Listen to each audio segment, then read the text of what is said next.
வணக்கம் ஃப்ரெண்ட்ஸ். பாண்டியன் ஸ்டோர்ல என்ன நடக்குதுன்னு ஒரு நட பார்த்துட்டு வரலாம் வாங்க. ராஜி அவங்க ஃப்ரெண்ட்ஸோட பஸ் ஸ்டாப்ல நின்னு பேசிட்டு இருக்காங்க. அப்ப ராஜியோட எக்ஸ் லவர் வேற ஒரு பொண்ணுக்கும் இதே மாரி ட்ராப் விரிச்சு ஃபோன்ல பேசிக்கிட்டே அந்த பக்கமா வர்றாரு. அவரோட வாய்ஸ கேட்டு ராஜி திரும்பி பார்க்கறாங்க. பேசிட்டே வந்துட்டு அத முடிச்சுட்டு நிமிர்ந்து பார்க்குற அவங்க லவ்வரும் அப்படியே ராஜிய பார்த்து அதிர்ந்து போறாரு. அவர பார்க்குற ராஜியோட முகத்துல பயங்கர கோவம். பழச நெனச்சு பார்க்கறாங்க. இது என் நகை தானே! என் வீட்ல தானே இருந்தது. எதுக்கு இத எடுத்த? அப்படின்னு ராஜு கேட்டதையும், அத குடுங்கன்னு அவர் திருப்பி கேட்கிறதையும், எதுக்கு இத எடுத்தன்னு ராஜு திரும்பி கேட்க, அவர் அத புடுங்கறதையும் ஞாபகப்படுத்தி பார்க்குறார். உன்னை கல்யாணம் பண்ணிக்கிறேன்னு கூட்டிட்டு வந்ததே இந்த நகைக்காக தான். மொத்தமா உன் சொத்து கிடைக்கும்னு பார்த்தா கிடைக்கல. ஏதோ கிடைக்கிற வரல அனுபவிச்சுட்டு போலான்னு பார்த்தா அதுக்கும் விட மாட்டேங்கிற. அப்படின்னு அவர் சொன்னதையும் நினைச்சு பார்க்கறாங்க ராஜு. இவ்வளவு கேவலமான உன்னையா போய் நான் லவ் பண்ணேன்னு ராஜு சொல்ல, ச்சீ வாய மூடுறி அரைஞ்சேன் நானு. அவர் சொன்னது ராஜியோட ஞாபகத்துக்கு வருது. ராஜு கோபமா ஒரு ஸ்டெப் முன்னாடி எடுத்து வைக்க அப்படியே நைஸா அவர் ஓட பாக்குறாரு. டேய் நில்லுடா எங்கடா ஓடுற அப்படின்னு கத்திக்கிட்டே பின்னாடியே ஓடுற ராஜு. 2, 3 பேர் எதிர்த்தால வர்றத பார்த்து அண்ணே திருடனே புடிங்க. டேய் நில்லுடா திருடனே ஓட பாக்குறியா நில்லுடான்னு அவன் பின்னாடியே துரத்த வேறவங்களும் துரத்துறாங்க. அவரும் நிக்காம அங்கங்க பூந்து ஓடிட்டு இருக்க. டேய் ஒழுங்கு மரியாதையா நில்லு நில்லுடான்னு சொல்லி ராஜு துரத்திக்கிட்டே ஓடிட்டு இருக்காங்க. டேய் எங்கடா ஓடுற நில்லு அப்படின்னு ராஜு வேகமா துரத்திட்டு வர வெறித்தனமா ஓடிட்டு இருக்காரு அவரு. எக்ஸாம் ஹால்ல செந்தில் உட்கார்ந்து இருக்காரு. 2 மணி நேரம் உங்க டைம். 2 மணி நேரத்துல நல்லா யோசிச்சு நல்லா எழுதுங்க. இந்த பிட் அடிக்கிறது காப்பி அடிக்கிறதுன்னு இப்படி ஏதாவது பண்ணினா அவ்வளவுதான். அப்புறம் ஆயுசுக்கு உங்களால கவர்மெண்ட் வேலையை பத்தி யோசிக்கவே முடியாது. பி கேர்ஃபுல்னு சொல்லிட்டு அவரு சீட்ஸ டிஸ்ட்ரிபியூட் பண்றாரு. வெளியே மீனா ஒரு பெஞ்சில உட்கார்ந்து பாத்துக்கிட்டே இருக்காங்க. செந்தில் சாமியை கும்பிட்டுட்டு வாங்கிக்கிறாரு. அவரு எக்ஸாம் ஹால் ஜன்னல் வழியா பாக்க என்ன அப்படின்னு கேக்குறாங்க மீனா. ஒண்ணும் இல்ல அப்படின்னு தலையாட்டிட்டு சிரிக்கிற செந்தில பார்த்து கூல் அப்படின்னு ஜாட காட்டிட்டு 2 தம்ஸ் அப் காட்டுறாங்க மீனா. சிரிச்சிட்டு தலையாட்டுற செந்தில் கொஸ்டினை படிக்க ஆரம்பிக்கிறாரு. அந்த பையன் கண்ணன் எங்கேயோ பூந்து ஓடிட்டு இருக்க பின்னாடியே ராஜு தொடுத்துறாங்க. ஒரு வண்டியில வந்து இடிக்க போறாரு. ஆனா தப்பிச்சிடுறாரு. என்னம்மா என்ன பிரச்சனைன்னு அவரு கேட்க ராஜு ஓடிக்கிட்டே இருக்காங்க. கதிர் ஒய்ஃப் ஆச்சு யார துரத்திட்டு போறாங்க அப்படின்னு யோசிக்கிறாரு அந்த பையன். சார் ஓகேங்க சார் 500 ஆச்சுன்னு கதிர் காரை விட்டு இறங்கி சொல்றாரு. அவரு பணத்தை கொடுத்துட்டு போக தேங்க்யூ சார்னு வாங்கி பணத்தை பாக்கெட்ல வைக்கிறாரு கதிர். அவரோட மொபைல் ரிங் ஆகுது. டேய் ரூபன் சொல்லுடா நல்லவனே எம்புட்டு நாள் கழிச்சு போன் பண்ணிருக்க. எப்படிடா இருக்கன்னு கதிர் கேட்க. டேய் நான் நல்லா இருக்கேன்டா. ஓ ஒய்ஃபுக்கு என்னடா ஆச்சுன்னு அவரு கேக்குறாரு. ஒய்ஃபுக்கா என்னாச்சு புரியலையேன்னு கதிர் சொல்ல, ரோட்ல யாரையோ ஒருத்தனை துரத்திட்டு போறாங்க அப்படின்னு கதிரோட ஃப்ரெண்டு கதிர்கிட்ட சொல்றாரு. இங்க சேசிங் நடந்துகிட்டே இருக்கு. ஒரு சந்துக்குள்ள ஓடி வந்த அவரோட எக்ஸ் லவர் ஒரு காம்பவுண்ட ஏறி குதிச்சு கீழே உட்கார்ந்துக்கிறாரு. ராஜு தேடுறாங்க. அவரு மெல்ல எட்டி பார்க்க அத ராஜு கரெக்டா பாத்துடுறாங்க. உடனே அவரு பயந்து ஓட ஆரம்பிக்க. டேய் நில்லுடா டேய் டேய் நில்லு நில்லுன்னு ஓடி வர அத ஒருத்தர் கேமரால எடுத்துட்டு இருக்காரு. டேய் திருடன் திருடன் நில்லுடா அக்கா அவனை புடிங்க திருடன் திருடன்னு சொல்ல அங்க நிக்கிற 2 பேரும் ஓடுறாங்க. ஏய் என்னம்மா ஆச்சுன்னு சொல்லி பின்னாடி ஒரு 3 பேர் ஓடி வர்றாங்க ராஜு கூட. ராஜு ஒரு கல்லு தட்டி விட்டு கீழே விழுந்துட்ட. அந்த பையன் வயல்வெளிக்குள்ள பூந்து ஓடிக்கிட்டு இருக்காரு. எல்லாரும் ஓடி வந்து ராஜுக்கு ஹெல்ப் பண்ணி என்னம்மா ஆச்சு என்ன பிரச்சனை ஏமா அவனை துரத்தின பாத்துமா எந்திரிமா அடி எதுவும் பட்டுருச்சாமான்னு எல்லாரும் ஆறுதல் சொல்லிட்டு இருக்காங்க.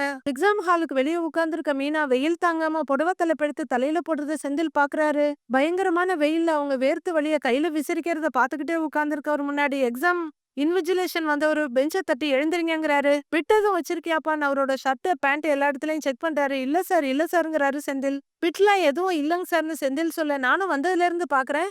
திரு திருன்னு முழிக்கிற வெளியே வெளியே பாக்குற என்ன விஷயம்னு அவரு கேட்க என் ஒய்ஃப் கூட வந்திருக்காங்கங்க சார். வெளியில தான் உட்கார்ந்துருக்காங்க அவங்களதான் பாத்துக்கிட்டு இருக்கேங்கிறாரு செந்தில்.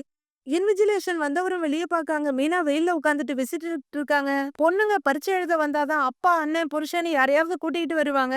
இப்ப பசங்களை யாரையாவது கூட கூட்டிட்டு வர ஆரம்பிச்சிட்டீங்களா அப்படின்னு அவரு கேட்க கவர்மெண்ட் வேலைக்கு போகணுங்கிற எண்ணமே எனக்கு இல்லைங்க சார்.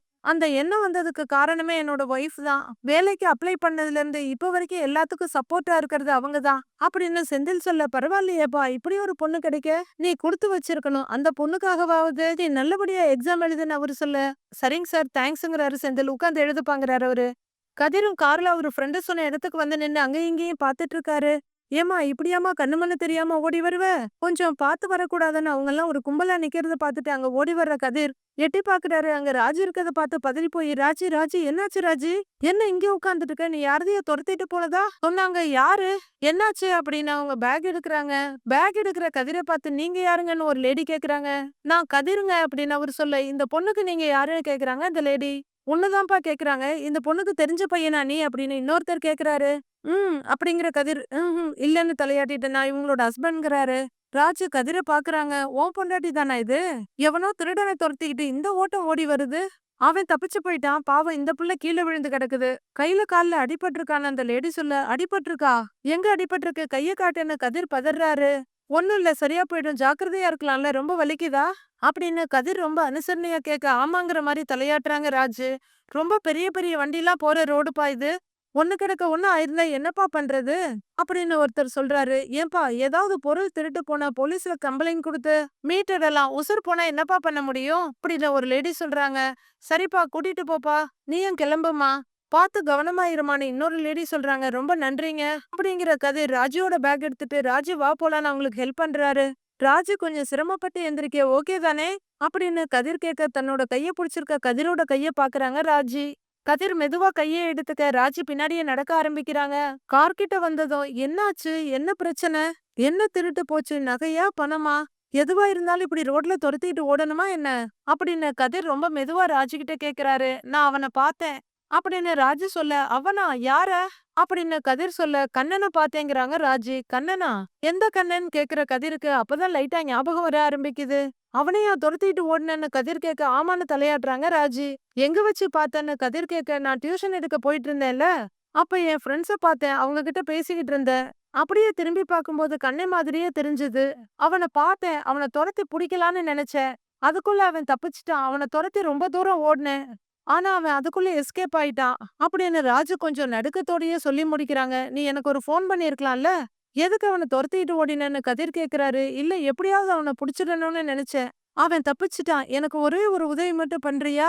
அப்படின்னு ராஜு கேட்க என்னன்னு கதிர் கேக்குறாரு. அவன் ரொம்ப தூரம்லாம் போயிருக்க மாட்டான். இங்கதான் எங்கேயாவது இருப்பான். அவனை தேடினோம்னா கண்டுபிடிச்சிடலாம். அவனை தேடுறதுக்கு மட்டும் எனக்கு ஹெல்ப் பண்றியா ப்ளீஸ்? ப்ளீஸ் அப்படின்னு ராஜு கேட்க சரி வா போலாங்கிறாரு கதிர். கதிர் கார் ஓட்ட ஃப்ரண்ட் சீட்ல உட்கார்ந்திருக்க ராஜு தலைய வெளியே நீட்டி பாக்குறாங்க. ஏய் என்ன பண்ற? தலைய உள்ளர வையே. அடுத்து என்ன தலையில அடிபடணுமா உனக்கு? பொறுமையா இருங்கிற கதிர் காரை ஓட்டிட்டு இருக்காரு. ராஜு தேடிக்கிட்டே இருக்காங்க. ஒரு இடத்துல காரை நிறுத்துற கதிர் அவன் நேரம் எஸ்கேப் ஆயிருப்பான். அவனை தேடி கண்டுபிடிக்கிறதெல்லாம் கஷ்டம். பேசாம வீட்டுக்கு போயிடலாமான்னு கதிர் கேக்குறாரு. இல்ல வேண்டாம். நாம போலீஸ் ஸ்டேஷனுக்கு போலாம். அப்படின்னு ராஜு உறுதியா சொல்றாங்க. எதுக்குன்னு கதிர் கேட்க அவன் மேல கம்ப்ளைண்ட் கொடுக்கறதுக்கு. அப்படின்னு ராஜு சொல்றாங்க. கம்ப்ளைண்டா? அப்படின்னு கதிர் கேக்குறாரு. ஆமா. என் நகையை திருடிட்டு போனால அவன் மேல கம்ப்ளைண்ட் கொடுத்தே ஆகணும். அப்படின்னு ராஜு சொல்ல வீட்டுக்கு ஒரு திருடன் வந்தான். அவன் நகையை திருடிட்டு போனான்னு கம்ப்ளைண்ட் கொடுத்தா அது ஓகே. ஆனா இங்க அந்த மாதிரி இல்லையே. போலீஸ் நிறைய கேள்வி கேட்பாங்க. எல்லாத்துக்கும் பதில் சொல்லணும். உனக்கு புரியும்னு நினைக்கிறேன். அப்படின்னு கதிர் கேட்க எனக்கு எல்லாமே புரியுது. இத்தனை நாள் அவன் மேல எனக்கு ஒரு கோவம் இருந்துச்சு. ஆனா இன்னைக்கு அவனை நேர்ல பார்த்ததும் அந்த கோவம் பல மடங்கு அதிகமாயிடுச்சு. என்ன தைரியம் அவனை நான் சும்மா விடுறதா இல்ல. நாம போலீஸ் ஸ்டேஷன் போறோம் கம்ப்ளைண்ட் குடுக்குறோங்கிறாங்க ராஜி. இல்ல நான் என்ன சொல்ல வர்றேனான்னு கதிர் சொல்ல. ஓ சாரி சாரி சாரி நான் ஒரு லூசு. உன்னை கூப்பிடுறேனே நகையை பறி கொடுத்தவன் நான் தானே. நான் தான் இதெல்லாம் பாத்துக்கணும். நான் பாத்துக்கிறேன். நீ கிளம்பு நான் பாத்துக்கிறேன்னு காரை விட்டு இறங்க போறாங்க ராஜி. ஏய் என்ன எங்க போற? இங்க பாரு எனக்கு உன் கூட வர்றதுல எந்த பிரச்சனையும் இல்ல. ஆனா போலீஸ் ஸ்டேஷன் போனா ஏதாவது புது பிரச்சனை வந்துருமோன்னு தான் பாக்குறேன். அவ்வளவுதாங்கிறாரு கதிரு. என் நகையெல்லாம் நான் வீட்ல இருந்து எடுக்கணும்னு நினைக்கவே இல்ல. அவன் தான் எனக்கு தெரியாம எடுத்தான். திருச்செந்தூர் வந்த பிறகுதான் என் நகைய அவன் எடுத்துட்டு வந்தான்றது எனக்கு தெரியும். அதனாலதான் சண்டையே ஆரம்பிச்சது. என் நகையெல்லாம் எடுத்துக்கிட்டு என்னை அம்போன்னு விட்டுட்டு ஓடிட்டான். முன்ன பின்ன தெரியாத ஊர்ல என்னை தெரு தெருவா ஓட வச்சான். அப்படின்னு ராஜு கோவத்தோட பெருமூச்சு விட்டுக்கிட்டே சொல்றாங்க. ஏய் இரு இரு. ரிலாக்ஸ். இப்ப என்ன போலீஸ் ஸ்டேஷன் போகணும். அவன் மேல கம்ப்ளைண்ட் கொடுக்கணும். அவ்வளவுதானே? சரி வா நம்ம போவோங்கிறாரு கதிரு. ராஜி கதிரையே பாத்துட்டு இருக்க போலாம் அப்படிங்கிறாரு. சரின்னு தலையாடுறாங்க ராஜியும். போலீஸ் ஸ்டேஷன்ல 2 பேரும் வந்து உட்கார்ந்துருக்காங்க. ராஜு ஒரே படபடப்பா இருக்கத பாத்துட்டு என்ன பயமா திரும்பி போயிடலாமான்னு கதிர் கேக்குறாரு. இல்ல இல்ல அவன் மேல கம்ப்ளைண்ட் கொடுத்தே ஆகணுங்கிறாங்க ராஜு. இதோ பாரு இன்ஸ்பெக்டர் விசாரிக்கும் போது நீ எதுவும் சொல்லாத நானே பாத்துக்கிறேங்கிறாரு கதிரு. ஏன்னு ராஜு கேக்க நீ அமைதியா இரு சொல்றத மட்டும் கேளு ஓகேவான்னு கதிர் கேட்டுட்டு இருக்காரு. அதுக்குள்ள இன்ஸ்பெக்டர் வந்துடுறாங்க. என்ன நகை திருட்டான்னு அவங்க கேட்க ஆமாங்கிறாங்க ராஜி. என்ன திருட்டான்? செயினா கம்மலா மோதிரமா வளையலான்னு கேக்குறாங்க அவங்க.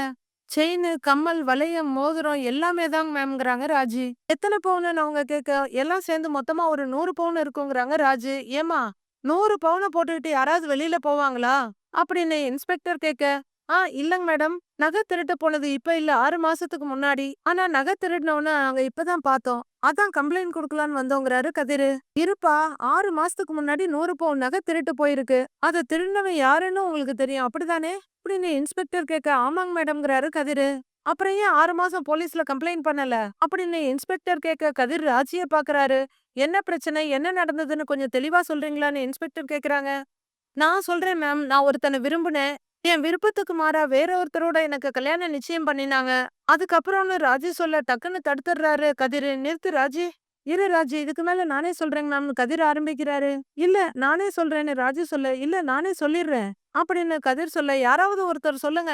அப்படின்னு இன்ஸ்பெக்டர் சொல்ல, நான் சொல்றேங்க மேடம்ங்கிறாரு கதிரு. இவ ஒருத்தன விரும்புனதா சொன்னால, அது வேற யாரும் இல்ல நான் தான். அப்படின்னு கதிர் சொல்ல பயங்கர ஷாக்கா கதிர பாக்குறாங்க ராஜி. என்னப்பா குழப்புற நீ? இந்த பொண்ணு வேற மாரி ஏதோ சொன்னுச்சே அப்படின்னு இன்ஸ்பெக்டர் கேட்க, இல்ல அவ கொஞ்சம் பயந்து போயிருக்கா. அதான் என்னென்னமோ சொல்றா. என்ன நடந்துச்சுன்னு நானே சொல்றேங்க மேம். நானும் இவளும் ஒருத்தர ஒருத்தர் விரும்புனோம். இவங்க வீட்ல ஒத்துக்கல. அதனால தான் திருச்செந்தூர் போய் கல்யாணம் பண்ணலான்னு முடிவு பண்ணோம். இவள கூட்டிட்டு வர்ற பொறுப்பை என் ஃப்ரெண்டு ஒருத்தங்கிட்ட ஒப்படைச்சிருந்தேன். அவன் தான் இவளுக்கு தெரியாம இவ வீட்ல இருந்த நகையெல்லாம் திருடிட்டு ஓடிட்டான். அப்படின்னு கதிர் சொல்ல, ஏமா இந்த பையன் சொல்றதெல்லாம் உண்மையா? அப்படின்னு இன்ஸ்பெக்டர் கேட்க, அதுன்னு தடுமாறுறாங்க ராஜு. மேடம் நான் சொல்றதுதான் உண்மை. அதுக்கப்புறம் அவனை எங்கெங்கேயோ தேடி பார்த்தோம். அவன் ஃப்ரெண்ட்ஸ் கிட்ட எல்லாம் கூட விசாரிச்சோம். ஆனா அவனை எங்கேயுமே கண்டுபிடிக்க முடியல. அவன் துபாய் போயிட்டதா சில பேர் சொன்னாங்க. இனி நகையெல்லாம் அம்புட்டுதான் நினைச்சுக்கிட்டு இருந்தப்ப, என் ஒய்ஃப் தான் அவன வழியில எங்கேயோ பாத்துருக்கா. அப்படின்னு கதிர் சரளமா சொல்ல, ராஜு ஆச்சரியமா பாத்துட்டு இருக்காங்க கதிர. புடிச்சிருக்கு. கல்யாணம் பண்ண வீட்ல ஒத்துக்கல. வீட்ல கட்டாய கல்யாணம் பண்ண பாக்குறாங்கன்னா, போலீஸ் ஸ்டேஷன் வந்திருக்க வேண்டியது தானே? அத விட்டுட்டு எவனையோ நம்பி நகையெல்லாம் பறி குடுத்திருக்கீங்க. தேவையா இதெல்லாம்னு இன்ஸ்பெக்டர் கேக்குறாங்க. இல்ல தப்புதான். ஆனா அந்த நேரத்துல வேற என்ன பண்றதுன்னு தெரியல. பதட்டத்துல அப்படி ஒரு முடிவு எடுத்துட்டோம்னு கதிர் சொல்றாரு. வீடு எங்கப்பா? அப்படின்னு இன்ஸ்பெக்டர் கேட்க, கோவில் பக்கத்துல தாங்கிறாரு கதிரு. யாரு பையன் நீன்னு இன்ஸ்பெக்டர் கேட்க, கதிர் ரொம்பவே தயங்கிட்டு இருக்காரு. பாண்டியன் ஸ்டோர் கடை வச்சிட்டு இருக்காங்கல்ல, பாண்டியன் அவரோட பையன் தான் இவருன்னு ராஜி சொல்றாங்க. இத கேட்டுக்கிட்டே அங்க வர்ற ஒரு கான்ஸ்டபிள், ஓ பாண்டியன் என் பையனா நீ? நீ அவரோட மாமன் பொண்ணு தானே? அப்படின்னு கான்ஸ்டபிள் கேட்க, இவங்கள உனக்கு தெரியுமான்னு இன்ஸ்பெக்டர் கேக்குறாங்க. தெரியுங்க மேடம். இவங்க 2 வீட்டுக்கும் ஏற்கனவே பகை. இதுல இவங்க கல்யாணம் பண்ணிக்கிட்டதுனால பெரிய பகையாயிடுச்சு அப்படின்னு அந்த கான்ஸ்டபிள் சொல்றாங்க. அந்த நகையெல்லாம் இவங்க அப்பா அம்மா ராஜியோட கல்யாணத்துக்காக வாங்கினது. அதை எப்படியாவது மீட்டு திரும்ப அவங்க கிட்ட ஒப்படைக்கணுங்கிறாரு கதிரு. சரி கம்ப்ளைண்ட் எழுதி கொடுத்துட்டு போங்க, என்ன பண்றதுன்னு பாக்கலாம் அப்படின்னு இன்ஸ்பெக்டர் சொல்ல, ரொம்ப நன்றிங்க மேடம்ங்கிறாரு கதிரு. போலான்னு கதிர் சொல்ல ராஜி எழுந்து வர்றாங்க. 2 பேரும் ஸ்டேஷனை விட்டு வெளியே வர்றாங்க. அப்பா பேரு, வீடு எங்க இருக்குன்னு சொன்னேன்ல, அப்பாவோட ஃபோன் நம்பரும் குடுக்க வேண்டியதானேன்னு கோபமா கதிர் கேக்குறாரு. ஒரு பதட்டத்துல அப்படி சொல்லிட்டேங்கிறாங்க ராஜி. இதே பதட்டத்துல வீட்ல போய் எல்லார்கிட்டயும் உளறிடாத. அப்புறம் 1008 கேள்வி வரும். எல்லாருக்கும் பதில் சொல்ல வேண்டிய நிலைமை வரும். எல்லாரும் சேர்ந்து எந்த உண்மைய மறைச்சு வச்சிருக்கோமோ, அந்த உண்மை எல்லாருக்கும் தெரிஞ்சிரும். இங்க பாரு, நீ எதுவுமே நடக்காத மாதிரி அமைதியா இரு. நாம இந்த விஷயத்த தனியாவே டீல் பண்ணிக்கலாம். என்ன ஓகேவான்னு கதிர் கேட்க, சரின்னு தலையாட்டுறாங்க ராஜி. ராஜி இன்னமும் கோவமும் படபடப்புமா நிக்க, 2 கப்ல டீ வாங்கிட்டு வந்து இந்தா டீன்னு அவங்க முகத்துக்கு முன்னாடி நீட்டுறாரு கதிர். கதிர் குடிக்க ஆரம்பிக்க ராஜி அப்படியே வச்சுட்டு நிக்கிறாங்க. ஏய் யாரிட போகுது குடி அப்படின்னு கதிர் அக்கறையா சொல்ல குடிக்க ஆரம்பிக்கிறாங்க ராஜி. ராஜியே பாத்துட்டு இருக்க கதிர், உன் மனசுல என்ன ஓடிட்டு இருக்குன்னு எனக்கு தெரியுது. இந்த சிச்சுவேஷனுக்கு நாம என்ன செய்யணுமோ அதை செஞ்சாச்சு. விடு, இனிமே எல்லாத்தையும் போலீஸ் பாத்துப்பாங்க. அந்த விஷயத்த விட்டுரு அப்படிங்கிற கதிர். டீ குடிச்சிட்டியான்னு கேக்குறாரு. ராஜி மீதி இருக்கத கடகடன்னு குடிச்சுட குடுன்னு கேக்குறாரு. இல்ல பரவாயில்ல அப்படின்னு ராஜி சொல்ல, எம்டி கப் அவங்க கையில இருந்து எடுத்துக்கிறாரு கதிர். போலாமா அப்படின்னு கதிர் கேட்க, இம்னு தலையை மட்டும் ஆட்டுறாங்களே தவிர மனசில்லாம நிக்கிறாங்க. எதுக்கு இப்படி இருக்கிற? ரிலாக்ஸா இரு, வா போலாம் அப்படின்னு கதிர் கேட்க, சரின்னு கார்ல ஏறுறாங்க ராஜு. ஸ்டார்ட் பண்ற கதிர், உயிர் உருவாக உருக்குலைக்காதன்ற சாங்க ப்ளே பண்றாரு. சவுண்ட் ஓகேவான ராஜு கிட்ட கேக்குறாரு. ராஜு எந்த பதிலும் சொல்லாம யோசனையில இருக்காங்க. கம்மி பண்ணணுமா இல்ல கூட்டவா அப்படின்னு கதிர் கேட்க, அப்பயும் ராஜு கிட்ட இருந்து எந்த பதிலும் இல்ல. கதிர் வேற ஒரு சாங்க ப்ளே பண்ண, கதிர் கதிர் நிறுத்து நிறுத்துன்னு பதறாங்க ராஜி. ஏன்னு கேட்க, அங்க பாரு கண்ணன் நிக்கிறான். அது கண்ணன் தானேன்னு கேக்குறாங்க ராஜி. அது கண்ணனே இல்லன்னு காரை கண்டினியூவா ஓட்டிட்டு இருக்காரு கதிர். சொல்றத கேளு, அது கண்ணன் தான். காரை நிறுத்துன்னு ராஜி சொல்ல காரை நிறுத்துறாரு கதிர். நிறுத்தின அடுத்த செகண்டே சீட் பெல்ட்டை கழட்டிட்டு ராஜி கீழே இறங்க போக, ராஜி என்ன பண்றேன்னு கேக்குறாரு கதிர். நான் அவனை விட போறது இல்லன்னு ராஜி சொல்ல, அது கண்ணனே இல்லன்னு கதிர் சொல்லிட்டு இருக்காரு. அதுக்குள்ள ராஜி இறங்கி ஓட அவங்க பின்னாடியே ஓடுறாரு கதிரும். கண்ணை மாற்றாரா? என்ன நடக்குதுன்னு நாளைக்கு பார்க்கலாம் ஃப்ரெண்ட்ஸ்.